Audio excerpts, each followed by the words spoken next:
आज हम आपको ये बताने का प्रयास कर रहे हैं कि जो बृहस्पति हैं, जो देव गुरु हैं, जब अलग अलग ग्रहों के साथ संबंध बनाते हैं, उनके साथ बैठकर या दृष्टि से या परिवर्तन से, तो इसका क्या प्रभाव जीवन पर पड़ता है। सबसे पहले जानते हैं कि बृहस्पति और सूर्य का संबंध अगर कुंडली में है तो क्या अर्थ होता है इसका। गुरु और सूर्य का संयोग सामान्यतः शुभ होता है, लेकिन इसका शुभ फल तभी मिलता है जब बृहस्पति अस्त ना हो। अगर गुरु अस्त हो गए तब वो बात नहीं रहेगी। अगर कुंडली में गुरु सूर्य का संबंध है तो व्यक्ति धनवान, न्यायप्रिय और मंत्री हो सकता है, और व्यक्ति जीवन में अपने ज्ञान की वजह से, अपने धर्म की वजह से सूर्य की तरह चमकता है। लेकिन कभी कभी इस योग के कारण संतान को कष्ट हो जाता है, ऐसा देखा गया है। अब अगर आपकी कुंडली में गुरु और चंद्र का संबंध है तो इसका क्या अर्थ है। गुरु और चंद्रमा के संबंध को गज केसरी योग सामान्यतः कहा जाता है। इसके होने पर व्यक्ति अत्यंत प्रतिष्ठित होता है, बहुत रेप्यूटेड होता है। ऐसे लोग जीवन में उच्च पद प्राप्त करते हैं। जिस क्षेत्र में जाते हैं वहां पर ऊंचाइयां मिलती हैं। और गजकेसरी योग वालों की माता विशेष महिला होती है, ऐसा देखा गया है। गजकेसरी योग कभी कभी जीवन में अहंकार पैदा करता है। अगर गजकेसरी योग कुंडली में है तो आपको जीवन में विनम्र होना चाहिए। अगर जीवन में विनम्र होंगे तो सफलता अवश्य मिलेगी। देखिए, गुरु हैं ज्ञान के स्वामी और बुद्ध हैं बुद्धि के स्वामी। अगर गुरु बुद्ध का संबंध बन गया तो ज्ञान भी हुआ और बुद्धि भी हुई। ऐसे लोग विद्वान और बुद्धिमान दोनों होते हैं जिनकी कुंडली में गुरु या बुद्ध का आपसी संबंध होता है। इनकी सूझबूझ और इनकी बुद्धि बड़े गजब की होती है। और ऐसे लोग जिनके पास गुरु बुद्ध का संबंध है, न्याय के क्षेत्र में, धर्म के क्षेत्र में, ज्ञान विद्या बुद्धि के क्षेत्र में बहुत सफल होते हैं। और ऐसे लोगों को खुशबू का और फूलों का बहुत शौक होता है। गुरु बुद्ध वाले ऐसी जगह मिलेंगे जहां दिमाग भी लगाना होगा, जहां पढ़ना लिखना भी होगा, जहां ज्ञान और बुद्धि दोनों का प्रयोग करना होगा। देखिए, गुरु और शुक्र का जो संबंध है, गुरु जब शुक्र से संबंध बनाता है तो कुछ मामले में बड़ा अच्छा है और कुछ मामले में बड़ा निगेटिव भी है। क्या प्रभाव है इसका। अगर कुंडली में गुरु शुक्र का संबंध हो तो ऐसे लोग बड़े आकर्षक होते हैं, बड़े अट्रैक्टिव होते हैं, दूसरों को अपनी तरफ खींच लेते हैं। इनको शिक्षा के क्षेत्र में, मंत्रणा के क्षेत्र में खूब सफलता मिलती है। लेकिन ऐसे लोग कभी कभी आध्यात्म में और भोग में उलझ जाते हैं और कभी कभी मेंटली बुरी तरह परेशान होते हैं कि जीवन में किस रास्ते पर चला जाए। गुरु शुक्र वालों को कभी कभी देखा गया है कि साइकोलॉजिकल डिसऑर्डर भी होता है, क्योंकि ये अपने दिमाग पर, अपने मन पर जरूरत से ज्यादा प्रेशर बनाते हैं। देखिए, गुरु और शनि का संबंध बड़ा बेहतरीन संबंध है। वैसे देखिए, गुरु सर्वाधिक शुभ और शनि पाप ग्रह, लेकिन इनका कॉम्बिनेशन या इनका संबंध बड़ा अच्छा माना जाता है। ये संयोग या तो न्याय का संयोग है या धर्म का संयोग है। गुरु शनि वाले या तो लॉ फील्ड में जाएंगे या धर्म के क्षेत्र में जाएंगे। ऐसे लोग न्याय, धर्म, तंत्र मंत्र इन क्षेत्रों से संबंध रखते हैं। और ज्यादातर गुरु शनि वालों को जीवन के मध्य आयु के बाद 40 वर्ष के बाद ज्यादा सफलता मिलती है।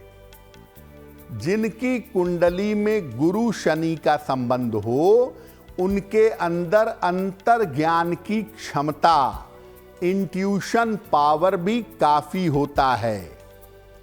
लेकिन गुरु शनि वालों को अक्सर पेट की दिक्कत, गैस की दिक्कत या जोड़ों के दर्द की समस्या हो जाती है। अब जान लेते हैं कि बृहस्पति और मंगल का अगर कुंडली में संबंध है तो इसका प्रभाव क्या होता है। अगर कुंडली में गुरु और मंगल का संबंध है तो इसके होने पर व्यक्ति के पास ज्ञान भी होता है और शक्ति भी होती है। सामान्यतः गुरु मंगल वाले लोग टेक्नोलॉजी की शिक्षा, तकनीकी शिक्षा प्राप्त करते हैं। ऐसे लोगों के पास जिनकी कुंडली में गुरु मंगल का संबंध होता है, धर्म की और मंत्र की शक्ति होती है। और ये लोग अपने परिवार से दूर जाकर, दूर के स्थान पर जाकर विशेष सफलता प्राप्त करते हैं। लेकिन गुरु मंगल का संबंध हो तो कभी कभी पेट की और अल्सर की समस्या भी हो जाती है। और गुरु मंगल का संबंध वैवाहिक जीवन में उपद्रव पैदा करता है, वैवाहिक उन्माद पैदा करता है, आदमी को मेंटली साइको बना देता है। ऐसा भी कभी कभी हो जाता है। इसलिए अगर आपकी कुंडली में गुरु मंगल का संबंध है तो पूजा उपासना की तरफ चलते रहना चाहिए। देखिए, गुरु और राहु के संबंध को कहा जाता है गुरु चांडाल योग, और इसको बड़ा नकारात्मक, बड़ा निगेटिव योग मानते हैं। क्या करता है ये ज्योतिष के अशुभ योगों में से एक है। इसका नाम ही है गुरु चांडाल योग। ये वैवाहिक जीवन के लिए या चरित्र के लिए शुभ नहीं होता, और महिलाओं के लिए ये योग बड़ा खराब माना जाता है। एक तरफ गुरु राहु का संबंध आपका चरित्र गड़बड़ करता है, दूसरी तरफ पेट की, आंतों की और लीवर की प्रॉब्लम भी गुरु राहु का योग जीवन में प्रदान कर देता है। गुरु और केतु का संबंध कुछ मामलों में अच्छा है और कुछ मामलों में नकारात्मक है। देखिए, गुरु और केतु का अगर कुंडली में संबंध है तो ये योग व्यक्ति को परम विद्वान बना देता है, विद्या और बुद्धि को बहुत ऊंचाई तक ले जाता है। ऐसे लोग अपने क्षेत्र के प्रकांड विद्वान होते हैं और एक समय जीवन में ऐसा आता है कि लोग इनकी पूजा करने लगते हैं। ये मुक्ति, मोक्ष और आध्यात्मिक उन्नति के लिए प्रयास करते हैं और कभी कभी बड़े अच्छे उपदेशक, बड़ा अच्छा ज्ञान देने वाले बन जाते हैं। गुरु और केतु के संबंध के बारे में इस सदी के जो महान ज्योतिष के ज्ञाता हैं श्री के.एन. राव, वो कहते हैं कि अगर गुरु केतु का संबंध हो और उस पर पाप प्रभाव पड़ जाए, मंगल उसको देख ले, शनि उसको देख ले, ठीक है ना, तो ऐसी स्थिति में ये गुरु चांडाल की तरह काम करता है। फिर इसके अंदर नकारात्मकता, निगेटिविटी ज्यादा आ जाती है। देखिए, जब कोई ग्रह कुंडली में अकेला बैठा होता है, राहु केतु को छोड़ दीजिए, वो छाया ग्रह हैं, उनका स्वभाव थोड़ा विचित्र है, लेकिन बाकी जो 7 ग्रह हैं जब कुंडली में अकेले बैठते हैं और ज़्यादा संबंध नहीं बनाए होते हैं तो वो फुल पोटेंशियल में अपना रिजल्ट देते हैं।